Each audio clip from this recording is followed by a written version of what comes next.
Praise the lord. Hallelujah. Good morning. ఈరోజు దేవుని వాగ్దానము యెషయా గ్రంథము 54వ అధ్యాయము 7వ వచనము. గొప్ప వాత్సల్యముతో నిన్ను సమకూర్చెదను. ఆమేన్. క్రీస్తునందు ప్రియులారా, యెషయా ద్వారా దేవుడు మాట్లాడుతున్నాడు.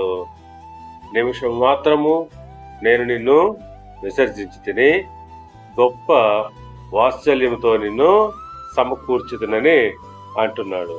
అవును, ఆయన మనలను నిమిషము మాత్రము విసర్జించినప్పటికీ గొప్ప వాత్సల్యముతో సమకూర్చేవాడు.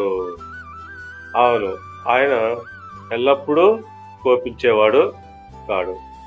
యెషయా గ్రంథము 57వ అధ్యాయము 16వ వచనం ప్రకారంగా, నేను నిత్యము పోరాడువాడును కాను, ఎల్లప్పుడూ కోపించువాడును కాను. అవును, దేవుడు మనతో ఎల్లప్పుడూ పోరాడేవాడు కాడు, అలాగే ఎప్పుడు కోపించేవాడు కాడు. ఒకవేళ ఆయన ఆ రీతిగా ఉన్నట్లయితే మనము నశించిపోతాము. కనుక ప్రియులారా, దేవుని యందు విశ్వాసము నమ్మకము ఉంచి ఉన్నట్లయితే తప్పకుండా ఆయన నిన్ను మరలా గొప్ప వాత్సల్యముతో సమకూర్చుకుంటాడు. దేవుడు మిమ్మల్ని దీవించి ఆశీర్వదించి వర్ధిల్ల చేయనుగాక. ఆమేన్.